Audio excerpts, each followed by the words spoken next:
Video like जरूर कर लीजिए और ऐसे वीडियो लगातार फ्री में पाने के लिए चैनल को तुरंत सब्सक्राइब कर लीजिए और बेल आइकन को जरूर टैप कर लीजिए ताकि आगे भी सारे वीडियो आपको मिलते रहे। यूट्यूब में फॉलो करते हैं तो प्लीज ये वाला फ्री टेलीग्राम चैनल जरूर ज्वाइन कर लीजिएगा। सारे नोटिफिकेशन सारे अपडेट यहीं पे आते हैं, ध्यान रखिएगा।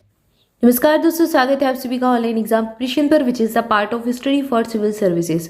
दोस्तों यहाँ पर हम ARO 2000 परीक्षा 2023 की परीक्षा की तैयारी के लिए PYQ देख रहे हैं, यानी कि प्रीवियस ईयर के क्वेश्चंस, पिछले वर्षों के प्रश्नों को हम यहाँ पर देख रहे हैं और ये हम सब्जेक्ट वाइज लेकर चल रहे हैं। तो अभी हमारा जो सब्जेक्ट चल रहा है वो चल रहा है मिसलिनियस, यानी कि विविध।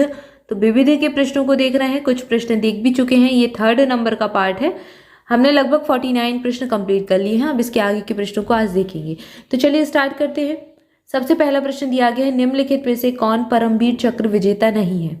यहाँ पर संजय कुमार, मनोज कुमार पांडे, योगेंद्र सिंह यादव, इन सभी को परमवीर चक्र दिया गया है, लेकिन नीरज कुमार सिंह को नहीं मिला है। तो ऑप्शन सी सही उत्तर हो जाएगा। अगला प्रश्न है, Indian parliamentary diplomacy speakers perceptive, ये एक पुस्तक का नाम है, ये किसके द्वारा लिखी गई है। तो ये जो पुस्तक है ये मीरा कुमार ने लिखी है। ऑप्शन ए सही उत्तर हो जाएगा। अगला प्रश्न है, यहाँ पर 2 सूचियाँ दी गई हैं, अनुसंधान से केंद्र दिए गए हैं और पूछा गया है कि कहाँ पर है। जैसे कि राष्ट्रीय पर्यावरण अनुसंधान संस्थान अभियांत्रिकी, ये कहाँ पर है। तो इसकी जो अवस्थिति है ये नागपुर में है। केंद्रीय खाद्य प्रौद्योगिकी अनुसंधान संस्थान, ये मैसूर में है। केंद्रीय आलू अनुसंधान संस्थान, ये कहाँ पर, ये शिमला में है।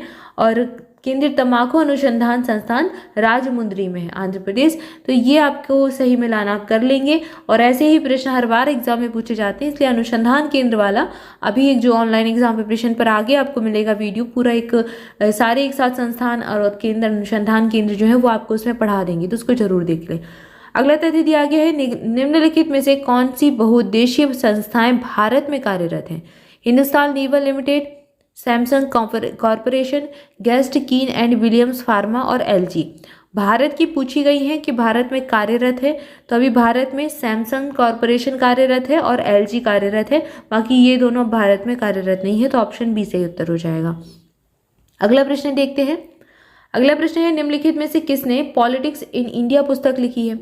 तो पॉलिटिक्स इन इंडिया ये जो बुक है ये रजनी कोठारी की है। ऑप्शन ए सही उत्तर है। मेघालय का लोक नृत्य पूछा गया है, लोक नृत्य, लोकनाट्य, लोकगीत, इनको तो पढ़कर ही जाना है और ये हर बार एग्जाम में पूछे ही जाते हैं। तो इनमें से जो दिया गया है ये लोहो मेघालय का है। ठीक है, ऑप्शन बी सही उत्तर हो जाएगा। केंद्रीय औषधि एवं सुगंधित पौधों का अनुसंधान संस्थान कहाँ है। ये प्रश्न कईयों बार एग्जाम में पूछा जा चुका है, अलग अलग एग्जाम में भी पूछा गया है। ये लखनऊ में है। ऑप्शन डी सही उत्तर हो जाएगा। अगला प्रश्न है, निम्नलिखित में से कौन सा सही रूप से सुमेलित नहीं है, यानी कि जो गलत है वो बताना है। विलायत खान सितार बजाते हैं, सही है। अल्लाह रखा तबला बजाते हैं। हरि प्रसाद चौरसिया बांसुरी बजाते हैं, इनका नाम तो बिल्कुल याद कर लें, बहुत बार एग्जाम में आ चुका है। और अमजद अली खान पखावज से संबंधित नहीं है, तो ये गलत हो जाएगा। ऑप्शन डी सही उत्तर चुन लेंगे। अगला प्रश्न है, निम्नलिखित में से कौन लोक संस्कृति को स्पष्ट करता है। तो ऑप्शन सी सही उत्तर है। सामान्य लोगों की संस्कृति परिपाटी, जो सामान्य लोग हैं उनकी सांस्कृतिक परिपाटी कैसी है, उनकी संस्कृति कैसी है, ये संस्कृति को स्पष्ट करता है, ना कि सभ्य लोगों की सांस्कृतिक परिपाटी, ना ही नगरीय लोगों की, क्योंकि नगर में काफ़ी मिक्सचर होता है। ठीक है ना, पश्चिमी सभ्यता भी काफ़ी ज़्यादा होती है और लोग अपनी सभ्यता को भी फॉलो करते हैं और पश्चिमी सभ्यता को भी करते हैं। आधुनिक समाज के लोगों की सांस्कृतिक परिपाटी देख के ही लोक संस्कृति, अब लोक संस्कृति की बात हो रही तो सामान्य लोगों से ही पता चलेगी, लोक यानी कि लोकजन की। इसके बाद अगला प्रश्न देखिए। अगला प्रश्न दिया गया है, किसी फॉर्म के चल लागत पूंजी में निम्नलिखित में से क्या शामिल नहीं है। तो कोई भी फार्म है उसकी चल लागत पूंजी में क्या शामिल नहीं होगा। बीज, उर्वरक और सिंचाई जल शामिल होंगे, लेकिन भूमि राजस्व शामिल नहीं होगा। ऑप्शन डी सही उत्तर होगा।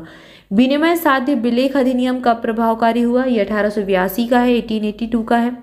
भारत में किसने आमदनी पर कर की शुरुआत की थी। ये जेम्स विल्सन के द्वारा किया गया था। ऑप्शन सी सही उत्तर है। अगला प्रश्न है, लखनऊ बाई पुस्तक किसके द्वारा लिखी गई। ये जो बुक है ये विनोद मेहता की है। ऑप्शन सी सही उत्तर है। ये करंट अफेयर की बुक्स होती हैं। अब चूंकि प्रीवियस ईयर है तो उस समय जो चर्चा में रही होगी या फिर जो बुक लॉन्च हुई होगी उसके बारे में पूछ लिया। आपको पुरानी बुक्स भी पढ़ के जानी है, जैसे कि महात्मा गांधी हो गए, जवाहरलाल नेहरू हो गए, APJ अब्दुल कलाम हो गए, इन सब की बुक्स भी पढ़कर जानी है। लेकिन जो नई बुक लॉन्च होती है करंट अफेयर में आपको मिल जाएगा, तो इसको भी पढ़ना है। निम्नलिखित में से कौन सा सांस्कृतिक विलंबना का कारण नहीं है। तो राजनीति हो जाएगा। धर्म, कानून और परंपरा सांस्कृतिक विलंबना से संबंधित है, लेकिन राजनीति इसका कारक नहीं होगा। अगला प्रश्न है, सन 2004 की सुनामी द्वारा भारत के निम्न तटों में से कौन सा सबसे ज्यादा दुष्प्रभावित हुआ था? मतलब सबसे ज्यादा दुष्प्रभाव सुनामी का कहां पर पड़ा था? तो ये पड़ा था कोरोमंडल तट पर। ऑप्शन सी सही उत्तर हो जाएगा। अगला प्रश्न है, निम्नलिखित में से किस राष्ट्रीय उद्यान ने वन्यजीव प्रबंधन के लिए ड्रोन या फिर मानव रहित हवाई वाहन का उपयोग करना प्रारंभ कर दिया है? ये बांदीपुर टाइगर रिजर्व के द्वारा किया गया। ऑप्शन ए सही उत्तर है। निम्नलिखित में से उत्तर प्रदेश के किस जनपद में कालिंजर का किला है? कालिंजर का किला बांदा में है। ऑप्शन बी सही उत्तर हो जाएगा। अगला प्रश्न है, उत्तर प्रदेश में चमड़ा उद्योग के प्रमुख केंद्र कौन कौन से हैं? तो चमड़ा फैक्ट्री आप जानते ही होंगे कानपुर में है, लेकिन आगरा में भी। ऑप्शन ए सही उत्तर हो जाएगा, आगरा कानपुर। उत्तर प्रदेश राज्य पर्यटन विकास निगम लिमिटेड की स्थापना कब हुई? 1974 में, 1974 में। मीठी बरदी परमाणु ऊर्जा संयंत्र निम्नलिखित में से किस देश के सहयोग से स्थापित किया जाएगा? तो ये यूएसए यानी कि यूनाइटेड स्टेट ऑफ अमेरिका के सहयोग से स्थापित किया गया था।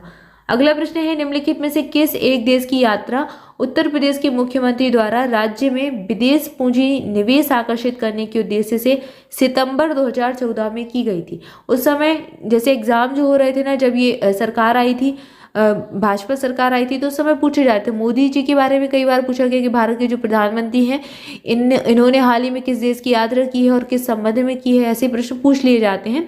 तो आपको देखना है, जैसे अभी भी कुछ कुछ राज्यों में चुनाव हुए हैं, उनसे संबंधित चीज़ों को देख लें। एग्जाम के पहले अगर कोई यात्राएं हो जाए तो उनको देख लें, और प्रधानमंत्री की तो आपको पढ़ना ही पढ़ना है। तो यहाँ पर दी नीदरलैंड्स हो जाएगा। इबोला वायरस का नाम कहाँ से लिया गया? एक नदी के नाम से इबोला वायरस का नाम रखा गया है।